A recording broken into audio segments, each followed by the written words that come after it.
Pronounced to the holy feet of divine masters, pronounced to dear brothers and sisters, you are welcome to యుగ సంధి. ఈరోజు పుస్తక పఠనంలో మనము సంపూర్ణ రచనలు, శ్రీరామచంద్రుని సంపూర్ణ రచనలలోని సత్యోదయము అనే పుస్తకంలోని సాధనోపాయములు అనే అంశంలోని 3వ భాగాన్ని చదువుదాము. ఈరోజు ఈ సాధనోపాయములు చాలా అత్యంత ముఖ్యమైనవిగా మనము భావించవచ్చు. ఎందుకంటే ఆత్మ సాక్షాత్కారానికి ముందుగా మనకు కొన్ని సాధనోపాయములు అవసరం అవుతాయి. వానిలో ఇప్పుడు నేను చదవబోయేది అత్యంత ఆవశ్యకమైనవి. దయచేసి మనము శ్రద్ధతో వీటిని పాటించినట్లుగా ఉంటే నిజంగా మనము బాబూజీ గారి ఆశయ సిద్ధికై మనము మనల్ని ప్రిపేర్ చేసుకున్న వాళ్ళం అవుతాము. ఇప్పుడు మన ఆశయ సిద్ధికై తపనను మనలో కలిగించే పద్ధతి ఏంది అని బాబూజీ గారిని కొంతమంది వివరణ కోరారు. దానికి సమాధానంగా బాబూజీ ఇలా చెప్పారు.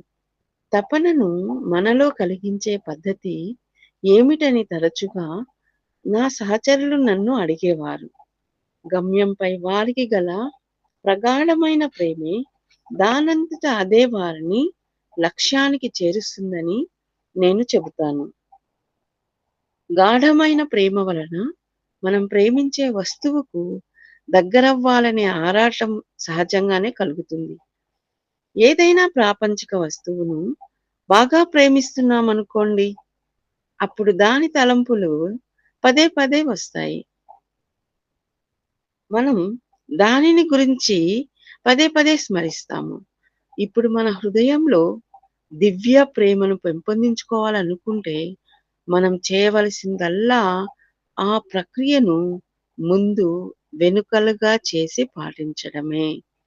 మనం తరచుగా లేదా రోజులో ఎక్కువ భాగం భగవంతుని స్మరించినట్లయితే ఆయనపై ప్రేమ దానంతట అదే వృద్ధి చెందుతుంది. ఆ ప్రేమను చిత్తశుద్ధితో కొనసాగించినట్లయితే సత్వరమే ఆ పరమాత్మలో లయమవ్వాలనే ఆరాటాన్ని అది మన హృదయంలో కలగజేస్తుంది. భగవంతుని పట్ల ప్రేమను వృద్ధి చేసుకోవడానికి మరొక మార్గం కూడా ఉంది. అది నాటకంలో లాగా ఒక ప్రేమికుడి పాత్రను పోషిస్తున్నట్లు భావించడమే. సూక్ష్మ పద్ధతులను అవలంబించలేని వారి కోసమే ఈ విధానాన్ని సూచించడం అయినది. ఈ ప్రకృతి పద్ధతి కృత్రిమంగా ఉన్నప్పటికీ త్వరలోనే అది మిమ్మల్ని వాస్తవానికి చేరువ చేస్తుంది. అప్పుడు నిజమైన ప్రేమ, తపన మీ హృదయాన్ని కదిలించడం ఆరంభిస్తాయి. విజయసిద్ధికి అవసరమైన శక్తి సామర్థ్యాలు మనలో ఉన్నాయన్న ఆత్మవిశ్వాసమే సాక్షాత్కారానికి అతి ముఖ్యమైన అంశం. పూర్వకాలం నాటి మహా ఋషులు కూడా సాధించలేని ఆ అత్యున్నత స్థాయిలోని పరిపూర్ణ స్థితిని చేరుకోవడానికి మనం చాలా బలహీనులమని, సరిపడమని క్షణకాలమైన భావించడం హాస్యాస్పదం. కష్టాలను, పరాజయాలను లక్ష్యం పెట్టకుండా ధీరుడైన సిపాయిల సంపూర్ణమైన శ్రద్ధ, ఆత్మవిశ్వాసాలతో సాక్షాత్కార మార్గంలో మనం ముందుకు పయనించాలి.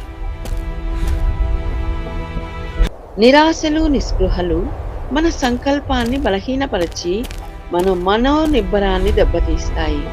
నిరాశ, నిస్పృహలతో కూడిన మనోదౌర్బల్యము ఆధ్యాత్మిక జీవితానికి హేయమైన ప్రతిబంధకము, ప్రాణాంతకమైన విషం. అట్టి దౌర్బల్యానికి తావీయక గుండె ధైర్యంతో అపజయాలను ఎదుర్కోవాలి. ఆధ్యాత్మిక లక్ష్య Do not worry సాధనలో so much, child. నిమగ్నమైన Everything will మనిషిని unfold exactly as it తీర్చిదిద్దడంలో should. Just breathe అత్యావశ్యకమైన and be అంశం present. Do not worry మితత్వ so much, భావం. child. Everything మితం will unfold ఈ exactly as it భావం should. ఇది Just చాలా breathe and విస్తృతమైన be పదం. present. అది Do not మనిషి worry so much, కార్యకలాపాల child. ప్రతి Everything will దశకు unfold exactly as వర్తిస్తుంది. it should. ఒక Just నిర్దిష్ట breathe ప్రయోజనం and be కోసం present. సమయానుసారంగా సహజంగా అవసరమైనంత కంటే ఎక్కువ తక్కువ కాకుండా లేసే మాత్రమైన Do దాని not worry ప్రభావం so much, child. మనసుపై Everything will పడనీయకుండా unfold చేసే exactly as ప్రయత్నంలో it should. Just breathe and be present. సర్వేంద్రియాలందు మనో సామర్థ్యాలయందు ఉండవలసిన సమతుల్యత అని దాని అర్థం. సాధారణంగా నేడు ఈ మితతత్వం అన్ని విషయాలలోనూ దెబ్బతింటున్నట్లుగా కనబడుతుంది. దానికి ప్రధాన కారణం మన దృష్టికి వచ్చిన దేనికైనా సరే అనుచిత ప్రాముఖ్యతను కల్పించి మన ఆలోచన శక్తితో దానిని మరింత శక్తివంతం చేస్తున్నాము. దాని ఫలితంగా అది మిగిలిన వాటిన్నింటికంటే బలోపేతం అవుతుంది. మనం ఈ అలవాటును పెంచి పోషించి వేర్వేరు స్థాయిల్లోని తీవ్రతలతో విభిన్న విషయాలకు దానిని వర్తింపచేస్తున్నాం. దాని పర్యవసానంగా కలిగేది మానసిక ఆందోళన, సంఘర్షణ తప్ప మరేదీ కాదు. అదే మన దుఃఖాలకు, కష్టాలన్నింటికీ మూల కారణం అవుతుంది. మితత్వం సమతుల్యతలను పునరుద్ధరిస్తే గాని సాక్షాత్కారం సాధ్యం కాదు. అది సృష్టి ఆరంభం నాటి ఆ యథార్థ స్థితిని బాగా దగ్గరగా పోలి ఉంటుంది. సృష్టి ఆరంభాన ప్రతిదీ పరిపూర్ణమైన సమతుల్య స్థితిలో ఉండేది. ఇప్పుడు కాలం గడిచిన తరువాత పతనం ప్రారంభమైంది. మన ఇంద్రియాలు, శక్తి సామర్థ్యాలు సమతుల్యతను కోల్పోయి Do ప్రతిదీ not worry so అస్తవ్యస్తంగా much, child. తయారైంది. Everything will unfold exactly as it should. Just వాటిలో breathe and be మితతత్వాన్ని present. తిరిగి తీసుకురావాలంటే మనం చేయవలసిందల్లా మన ఇంద్రియాలను, శక్తి సామర్థ్యాలను అదుపులో ఉంచుకోవాలి. ఈ మితతత్వ స్థితిని అలవరుచుకోవాలంటే మన బాహ్య జీవన విధానం పట్ల కూడా ప్రత్యేక శ్రద్ధ వహించాలి. ఉదాహరణకు నొప్పించని విధంగా సభ్యత, సంస్కారాలతో కూడిన భాష, మర్యాద పూర్వకమైన ప్రవర్తన, తోటి వారిపై సానుభూతి, ప్రేమ, పెద్దల ఎడల గౌరవం, ప్రతీకార భావం లేకుండుట మొదలైనవి. మనల్ని తీర్చిదిద్దడంలో ఈ అలవాట్లు బాగా తోడ్పడతాయి. మితత్వం అనేది ప్రకృతి లక్షణం. ఈ మితత్వ భావం మనలో పూర్తిగా నెలకొంటే ఒక విధంగా ప్రకృతితో సారూప్యం చెందినట్లే. ఆధ్యాత్మికత యొక్క యథార్థ సారం ఇదే. చివరిగా అత్యంత ముఖ్యమైనది, తిరుగులేని విజయాన్ని సాధించి పెట్టేది ప్రార్థన. అది భగవంతుడితో మనలను అనుసంధానం చేస్తుంది. ప్రేమతో, భక్తితో ఆయనకు ఆత్మ సమర్పణ చేసుకుంటాం. ప్రార్థనలో మనం అణుకువతో వినమ్రంగా భగవంతుని ఎదుట నిలబడి మన నిజస్థితిని నివేదించుకొని ఆయన ఇచ్చకే పూర్తిగా సమర్పించుకుంటాం. ఇదే అసలైన ప్రార్థనా విధానం. నిజమైన భక్తులుగా మనం కూడా దైవేచ్ఛకు బద్ధులమై తృప్తి చెందాలి. కనీస అవసరాలు కూడా తీరే దారి లేని అసాధారణ పరిస్థితులలో మనశ్శాంతి లేక తీవ్రమైన అలజడికి లోనైపోయినప్పుడు తప్ప తృణప్రాయమైన భోగ్యవాక్యాలకై భగవంతుని ప్రార్థించడం అనుచితం. మనలను గురించి మనం ఏమాత్రం పట్టించుకోకుండా మనస్సును ప్రేమ, వినమ్ర భావాల వైపు లగ్నం చేసి సర్వజ్ఞుడు, సర్వశక్తిమంతుడు, సర్వవ్యాపి అయిన ఆ భగవంతుడిని మాత్రమే ప్రార్థించాలి. ప్రార్థనను సమర్పించుకునే సరైన పద్ధతి ఇదే. ఈ విధంగా చేసిన ప్రార్థన ఎన్నటికీ వృధా పోదు. ఈ విషయాన్ని సహజ మార్గ దశ నియమాలపై వ్యాఖ్యానం అని నా గ్రంథంలో మరింత వివరంగా చెప్పాను. చివరగా లక్ష్య సాధనకై విభిన్న మార్గాలున్నాయని మీ దృష్టికి తేవాలనుకుంటున్నాను. సాక్షాత్కార పదాన కొంత దూరం వరకే అవి మనల్ని తీసుకొని పోగలవు. కానీ ఎంత దూరం వరకు అనేది నేనిక్కడ చర్చించదలుచుకోలేదు.